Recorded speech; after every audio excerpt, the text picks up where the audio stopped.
하이델베르그 교리문답을 읽어드리겠습니다. 제50문 하나님 오른편에 앉아 계시다란 말이 왜 덧붙여졌습니까? 그리스도께서 교회의 머리로서 그곳에 계시다는 사실을 보여주시기 위해 하늘에 오르셨습니다. 아버지께서는 그곳에 계신 그분을 통해 만물을 다스리십니다. 51문 우리의 머리이신 그리스도의 영광이 우리에게 주는 유익은 무엇입니까? 첫째, 그리스도는 성령을 통하여 그분의 지체인 우리에게 하늘의 은사들을 부어주십니다. 둘째, 그리스도는 그의 능력으로 모든 원수들에게서 우리를 지키시고 보호하십니다. 제52문 그리스도께서 산 자와 죽은 자를 심판하러 오실 것은 당신에게 어떤 유익을 줍니까? 나는 어떤 슬픔과 박해 가운데서도 나를 대신하여 하나님의 심판대 앞에 서시어 내게 미칠 모든 저주를 없애주신 바로 그분이 심판자로서 하늘에서 다시 오시기를 머리 들고 간절히 기다립니다. 그분이 그분과 나의 원수들을 영원한 저주로 벌하실 것이고 그분의 선택받은 사람들과 함께 나를 하늘의 기쁨과 영광으로 인도하실 것입니다. 제53문 당신은 성령에 관해서 무엇을 믿습니까? 첫째, 성령은 성부, 성자와 함께 참되고 영원한 하나님이십니다. 둘째, 성령은 내게도 임하시어 참믿음으로 그리스도와 그분의 모든 축복에 참여하게 하시며 나를 위로하시고 나와 영원히 함께 하십니다. 아멘. 시편 1편 말씀도 봉독해 드리겠습니다. 복 있는 사람은 악인들의 꾀를 따르지 아니하며 죄인들의 길에 서지 아니하며 오만한 자들의 자리에 앉지 아니하고 오직 여호와의 율법을 즐거워하여 그의 율법을 주야로 묵상하는도다. 그는 시냇가에 심은 나무가 철을 따라 열매를 맺으며 그 잎사귀가 마르지 아니함 같으니 그가 하는 모든 일이 다 형통하리로다. 악인들은 그렇지 아니하며 오직 바람에 나는 겨와 같도다. 그러므로 악인들은 심판을 견디지 못하며 죄인들이 의인들의 모임에 들지 못하리로다. 무릇 의인들의 길은 여호와께서 인정하시나 악인들의 길은 망하리로다. 아멘. 기도하겠습니다.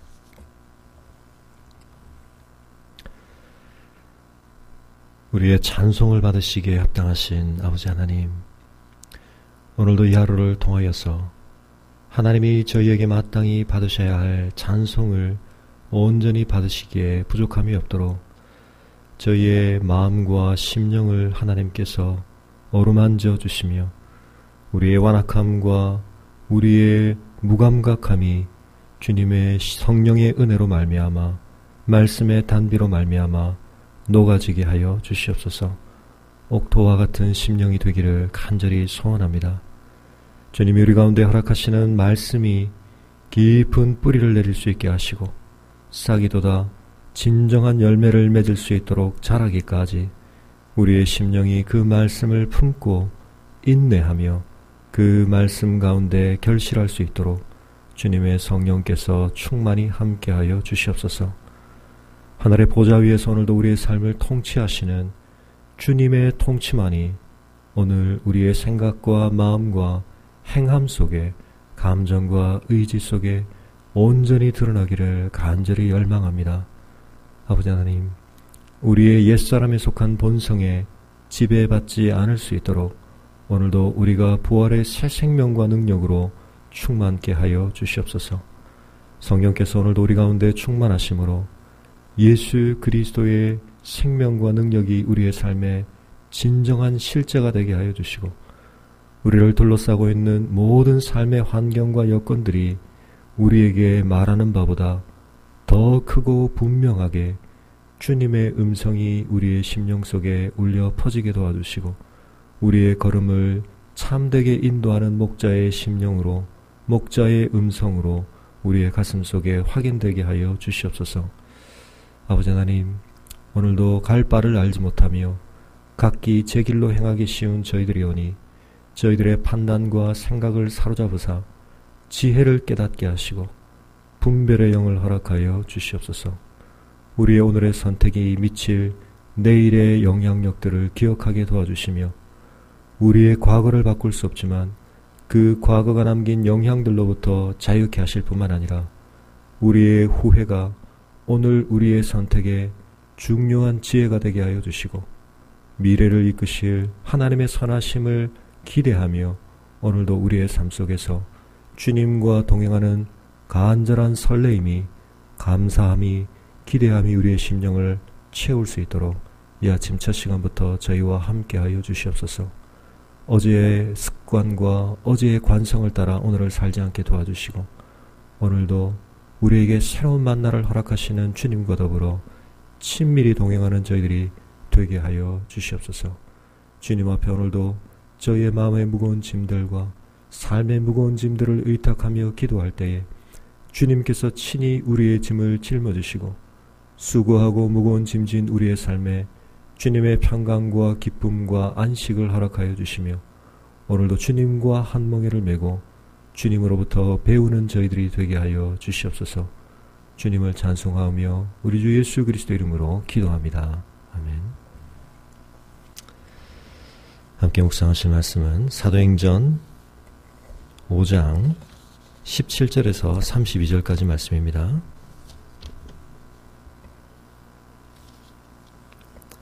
사도행전 5장 17절부터 32절까지를 봉독하겠습니다. 대제사장과 그와 함께 있는 사람, 즉 사두개인의 당파가 다 마음에 시기가 가득하여 일어나서 사도들을 잡아다가 옥에 가두었더니 주의 사자가 밤에 옥문을 열고 끌어내어 이르되, 가서 성전에 서서 이 생명의 말씀을 다 백성에게 말하라 하매, 그들이 듣고 새벽에 성전에 들어가서 가르치더니 대제사장과 그와 함께 있는 사람들이 와서 공회와 이스라엘 족속의 원로들을 다 모으고 사람을 옥에 보내어 사도들을 잡아오라 하니, 부하들이 가서 옥에서 사도들을 보지 못하고 돌아와 이르되, 우리가 보니 옥은 든든하게 잠기고 지키는 사람들이 문에 서 있으되 문을 열고 본즉 그 안에는 한 사람도 없더이다 하니, 성전 맡은 자와 제사장들이 이 말을 듣고 의혹하여 이 일이 어찌 될까 하더니, 사람이 와서 알리되 보소서 옥에 가두었던 사람들이 성전에 서서 백성을 가르치더이다 하니, 성전 맡은 자가 부하들과 같이 가서 그들을 잡아왔으나 강제로 못함은 백성들이 돌로 칠까 두려워함이더라. 그들을 끌어다가 공회 앞에 세우니 대제사장이 물어 이르되, 우리가 이 이름으로 사람을 가르치지 말라고 엄금하였으되 너희가 너희 가르침을 예루살렘에 가득하게 하니 이 사람의 피를 우리에게 돌리고자 함이로다. 베드로와 사도들이 대답하여 이르되, 사람보다 하나님께 순종하는 것이 마땅하니라. 너희가 나무에 달아 죽인 예수를 우리 조상의 하나님이 살리시고 이스라엘에게 회개함과 죄사함을 주시려고 그를 오른손으로 높이사 임금과 구주로 삼으셨느니라. 우리는 이 일의 증인이요 하나님이 자기에게 순종하는 사람들에게 주신 성령도 그러하니라 하더라. 아멘.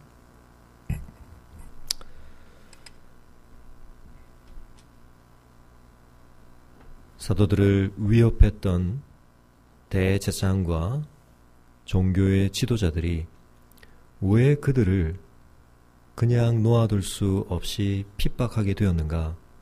여러 가지 이유가 있었겠지만 성경은 우리에게 그들의 마음속에 작용했던 중요한 한 가지 이유를 밝히고 있습니다. 그것은 시기였다고 말하고 있습니다. 우리가 생각할 때 어떤 시기가 있었기에 그들이 이 사도들을 이토록 핍박하고자 하는 열망을 갖게 되었는가? 생각해 볼 때에 바로 예수 그리스도를 십자가에 내몰도록 만들었던 이 종교 지도자들의 마음속에 있었던 그 동기가 사도들을 향하여 동일하게 작용하고 있는 것을 보게 됩니다. 예수님을 십자가에 못 박도록 내몰았던 종교 지도자들이 예수님에 대해서 가졌던 가장 중요한 마음 가운데 하나가 시기였던 것을 바로 빌라도 자신 또한 알 수 있었다고 복음서는 우리에게 말하고 있습니다. 그렇다면 무엇에 대한 시기입니까?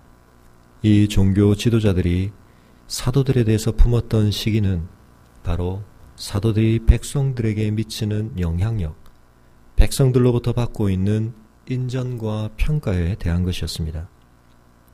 예수 그리스도와 사도들이 등장하기 전까지만 해도 이들은 백성들에 대한 강력한 지도력을 행사하며 존경을 받고 있었습니다.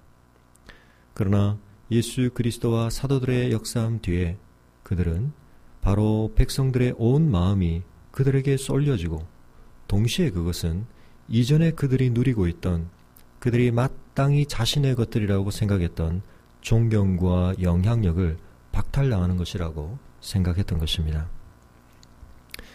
사랑하는 성도 여러분, 우리의 마음에 무엇이 깊이 자리 잡고 있는지 때때로 우리가 잘 모를 수 있습니다.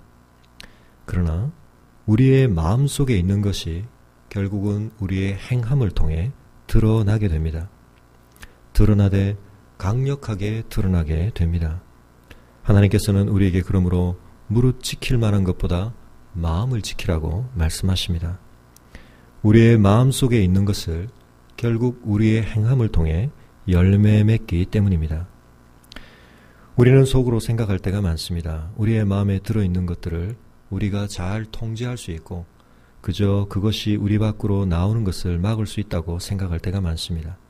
그러나 예수님께서는 말씀하십니다. 우리는 결국 마음에 가득한 것을 열매로 드러낼 수밖에 없다. 대제사장과 사두개인들의 당파들 속에 가득했던 그 마음의 시기는 결국은 사도들을 핍박하는 것으로 나타나고야 말았던 것입니다. 오늘 우리의 하루의 삶을 통하여 무엇이 나타나도록 할 것인가 우리의 마음을 잘 살펴야겠습니다. 성령의 열매가 우리의 마음 가운데 충만할 때에 우리를 통하여 그리스도의 행하심이 드러나게 될 것입니다. 우리의 마음의 주인 되시고 우리의 생명의 근원 되시며 능력의 원천 되신 그리스도가 우리 가운데 충만할 때, 그 그리스도의 영이 우리 가운데 충만할 때 그리스도의 인격과 그리스도의 생명과 능력이 우리의 삶을 통해 나타나게 될 것입니다. 사도들의 모습과 이 종교 지도자들의 모습을 우리는 계속 대조해 보게 됩니다. 현실의 강력한 힘을 실제적으로 소유하고 발휘하는 듯 보이지만 그들을 통해 드러나고 있는 것은 그들의 마음에 가득하였던 악함과 시기를 인해 결국 악한 영향력을 드러내고 말았던 것입니다.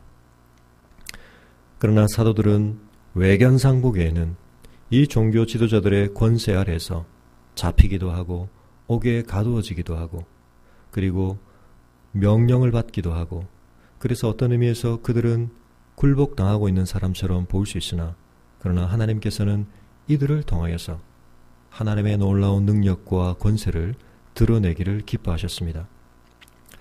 우리는 속으로 생각할 수 있습니다. 하나님께서 이들을 통해 놀라운 영향력을 드러내기를 원하셨다면 차라리 처음부터 잡히지 않게 하셨다거나 옥에 가두어지는 단계에서부터 어떤 조치를 취해 주셨더라면 훨씬 더 강력하게 하나님의 능력을 보여줄 수 있지 않았을까 생각해 보게 됩니다. 그러나 때때로 우리는 우리가 하나님의 뜻을 이루는 일에 동참하고 있음에도 불구하고 하나님과 함께 동행하고 있음에도 불구하고 이 세상 가운데서 영향을 받을 수 있고 그 권세의 지배를 받는 것처럼 보일 수 있다는 사실을 받아들여야 합니다. 그러나 하나님께서는 그들의 갇힘을 오래 두지는 않으셨습니다. 왜냐하면 그들이 지금 전하고 있고 그들이 행하고자 하는 이 일이 하나님께서 가장 중요하게 생각하시는 일이며 긴급하게 이루기를 원하셨던 일이었기 때문입니다.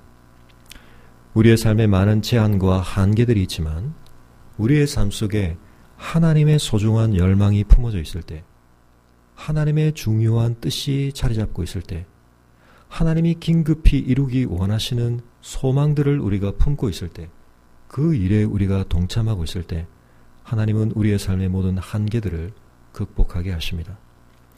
하나님께서는 말씀하셨습니다. 너희가 먼저 그의 나라와 그의 의를 구하라. 그리하면 하나님은 그 모든 것을 위해 필요한 은혜와 능력을 우리에게 공급하시겠다고 말씀하십니다. 구하는 모든 것에 대하여 하나님이 우리의 구함에 넘치도록 응답하겠다고 분명한 약속을 주고 계십니다.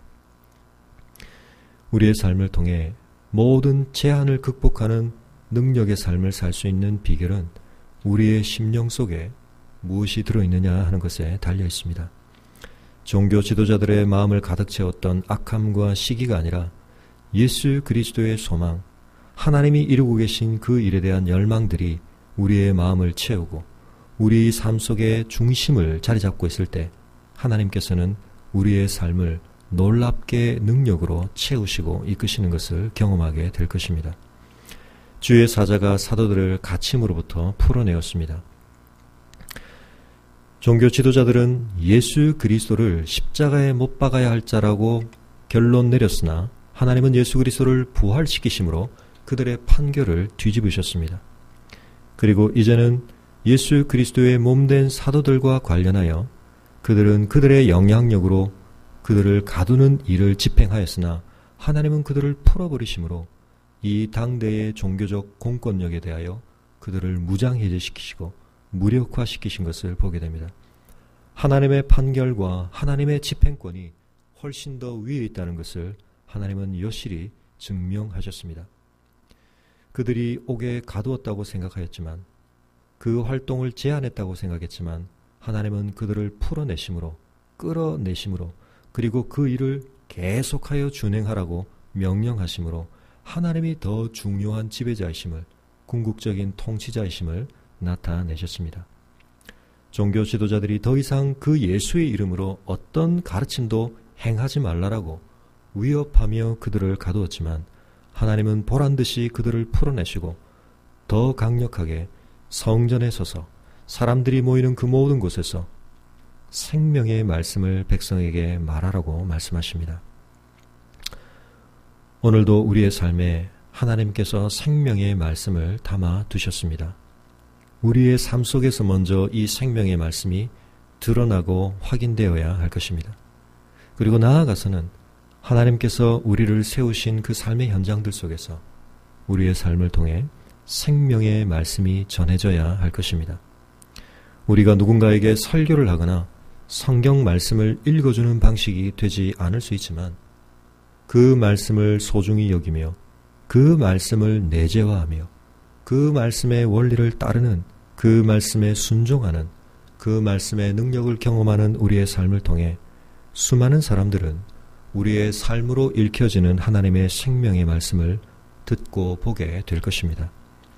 그들 앞에 성경책을 펼쳐서 읽어주고 들려줄 수는 없을지 모르지만 우리의 삶 속에 생명의 말씀이 녹아있을 때, 우리가 그 생명의 말씀에 헌신하는 자로 서 있을 때 때로 우리가 갇힌 자 같으나 하나님은 우리를 풀어내시며 그 모든 한계들을 뛰어넘게 하시고 우리 가운데 있는 생명의 말씀이 드러나는 역사를 드러내실 것입니다.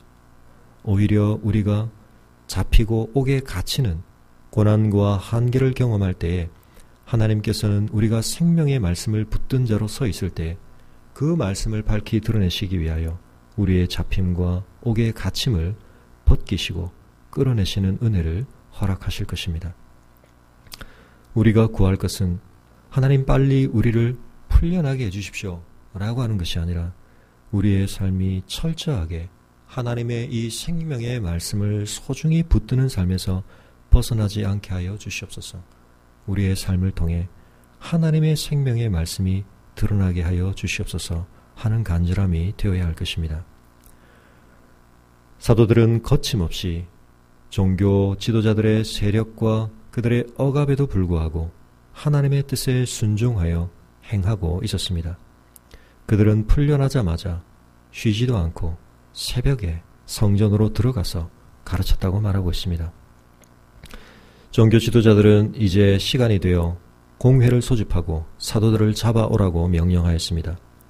아마도 이것은 훨씬 더 강력한 제재 조치를, 어쩌면 사도들을 예수 그리스도에게 하였던 것처럼 처형하는 자리에 내어주려고 하는 결정을 하려고 했던 것인지도 모르겠습니다. 그러나 그들은 더 이상 사도들이 옥에 갇혀있지 않다는 사실을 확인하게 되었습니다.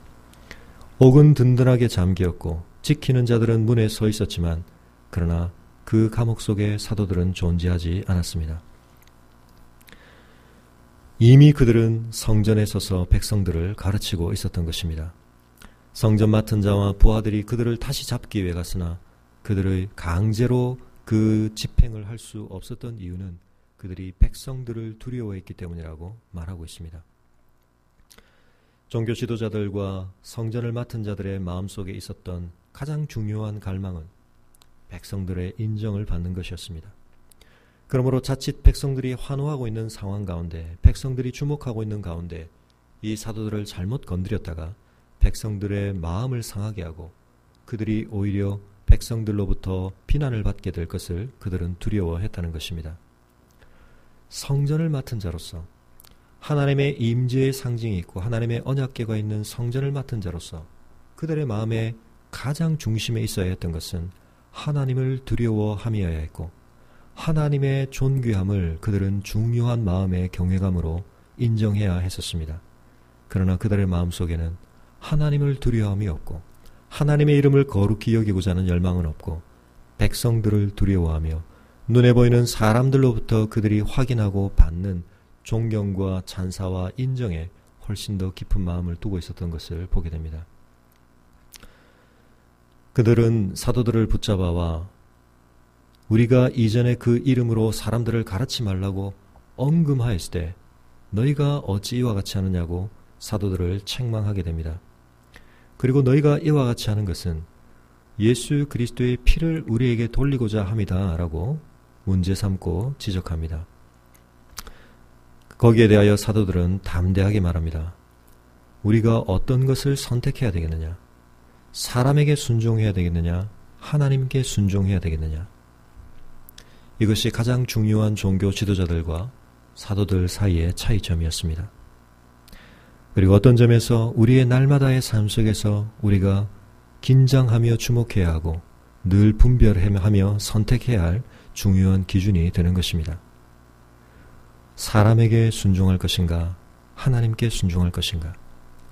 우리를 둘러싸고 있는 사람들로부터 우리가 받게 되는 평가와 인정, 그 영향관계에서 우리가 완전히 분리되기 어려울 텐데 우리는 때때로 사람들과의 관계 속에서 우리가 그들의 뜻에 맞추며 그들이 우리의 삶에 기대하며 그들이 요구하는 것에 부응하느라 하나님께서 정말 우리에게 무엇을 기대하시고 무엇을 요구하시고 무엇을 기뻐하시는가 하는 것을 생각하고 기억하며 판단하고 행하는 일에 물러서는 것을 경험할 때가 있는 것입니다. 베드로와 사도들은 사람들의 권세에 순종하는 것보다 하나님께 순종하는 것이 마땅하다고 선택하였습니다. 그리고 그들은 더 나아가서 그들을 향해서도 담대하게 복음의 진리를 선포합니다.